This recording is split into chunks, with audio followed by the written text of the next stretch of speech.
오늘도 하나님이 주시는 만나를 경험하는 하루가 되시기를 축복합니다.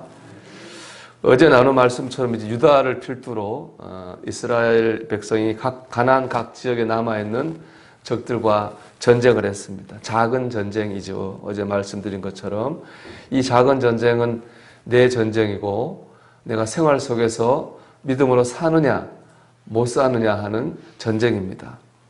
근데 오늘 본문을 보면 승리가 아니라 실패를 기록하고 있어요. 우리 19절 말씀을 한번 보겠습니다. 여호와께서 유다와 함께 계셨으므로 그가 산지 주민을 쫓아내었으나 골짜기의 주민들은 철병거가 있으므로 그들을 쫓아내지 못하였으며, 그러니까 산지 주민을 쫓아냈습니다. 근데 골짜기 주민들은 쫓아내지 못했습니다. 왜냐하면 그들에게 철병거가 있었기 때문에 그렇습니다. 골짜기라고 하는 건 산 아래로 평지를 말해요. 평지. 그러니까 이 말이 끄는 이 마차가 다닐 수 있겠죠.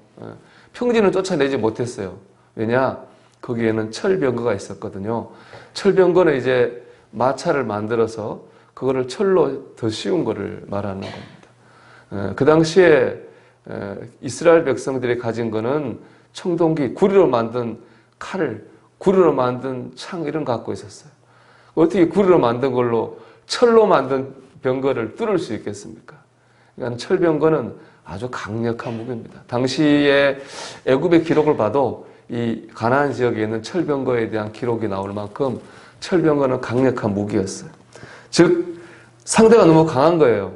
너무 강해가지고 이길 수 없었다는 겁니다. 그런가 하면 21절에도 또 실패가 기록되어 있는데요.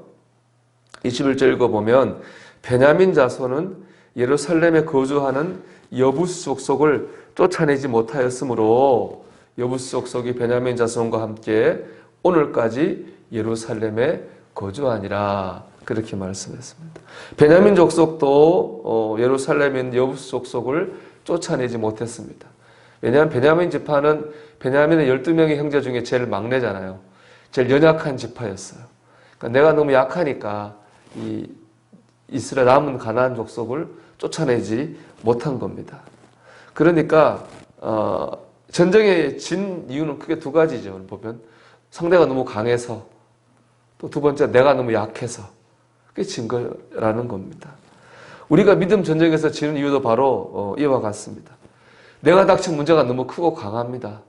너무 크고 강한 문제 앞에 우리는 기도를 잃어버리고 우리가 흔들릴 때가 있죠. 반대로 내가 너무 영적으로 연약하면 또 이기지 못합니다. 내가 뭐 영적 지식이 부족하다든지 그러면 못 이기는 거예요. 결국에 환경의 문제가 너무 크든지 내 조건이 너무 약하든지 하면 이기지 못한다는 거예요. 결국에 전쟁에 이기지 못한 이유는 상대가 너무 강하거나 내가 너무 약하거나라고 하는 건데요. 근데 하나님께서는 이 생각에 동의하지 않아요. 하나님 말씀에 하면 이기고 지는 이유는 상대가 너무 강하거나 내가 너무 약한 데 있지 않고 다른 데 있다는 거예요. 사사기 2장 20절, 21절 말씀인데요. 이렇게 되어 있습니다. 여호와께서 이스라엘에게 진노하여 이르시되 이 백성이 내가 그들의 조상에게 명령한 언약을 어기고 나의 목소리를 순종하지 아니하였은즉 나도 여호수아가 죽을 때 남겨둔 이방 민족들을 다시는 그들 앞에서 하나도 쫓아내지 아니하리니. 여러분, 이스라엘 백성이 왜 졌습니까? 하나님의 말씀에 순종하지 않았기 때문에 진 겁니다. 상대가 이기고 지는 것은 상대의 강함이나 나의 약함에 있는 게 아닙니다. 어디에 있습니까? 하나님과 나와의 관계에 있는 겁니다. 내가 하나님을 신뢰하고 순종할 때 우리는 믿음으로 사는 전쟁에서 이길 수 있습니다. 반대로 하나님을 신뢰하지 않고 하나님의 말씀에 순종하지 않을 때 우리는 질 수밖에 없는 겁니다. 여러분, 우리를 두렵게 하는 문제가 아닙니다. 내 조건이 문제가 아닙니다. 문제는 순종입니다. 믿지 못해서 지는 것이고 순종하지 못해서 지는 겁니다. 그러면 반대로 하면 이기겠죠. 하나님을 믿고 순종할 때 우리는 이깁니다. 하나님께서 이기게 해 주십니다. 이 여호수아서 또 사사기 읽으면서 보니까 주석서에 보니까 여호와의 렌즈라는 말이 여러 번 나와요. 여호와의 렌즈라고 하는 것은 이 렌즈는 눈에 끼워 보는 거잖아요. 그러니까는 여호와의 렌즈라고 하는 것은 바로 믿음의 눈을 말하는 거예요. 하나님 바라는 믿음의 눈입니다. 성경을 보면 누구나 다 어려움을 이기고 믿음으로 승리한 사람들은 다 믿음의 눈으로 봤다는 거예요. 여호와의 렌즈로 봤다는 겁니다. 이게 제일 중요하다는 거예요.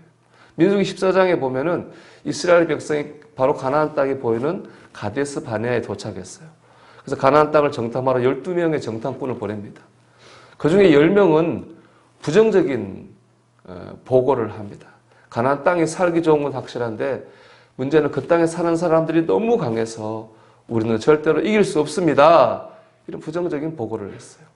그런데 여호수아와 갈렙은 긍정적인 보고를 했어요.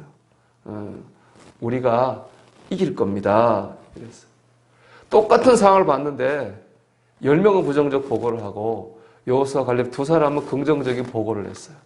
그 차이가 어디 있을까요? 상황은 똑같은 걸 봤어요. 근데 뭐가 다릅니까? 바라보는 눈이 다른 거예요. 민수기 14장 9절에 보면 나오는 말씀인데 읽어드리겠습니다. 그 땅 백성을 두려워하지 말라. 그들은 우리의 먹이라. 그들의 보호자는 그들에게서 떠났고 여호와는 우리와 함께 하시느니라. 이게 여호수아와 갈렙의 보고예요. 여호와는 우리와 함께 하시느니라.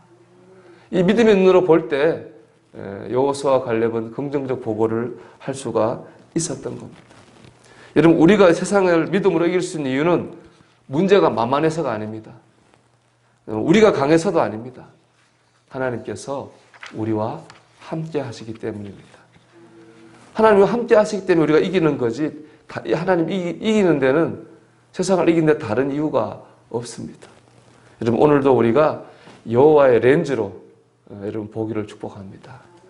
세상을 보기 전에, 나를 보기 전에 먼저 하나님을 보시기를 축복합니다. 그래서 오늘도 믿음으로 사는 전쟁에서 승리하는 저와 여러분이 되시기를 주님의 이름으로 축원합니다.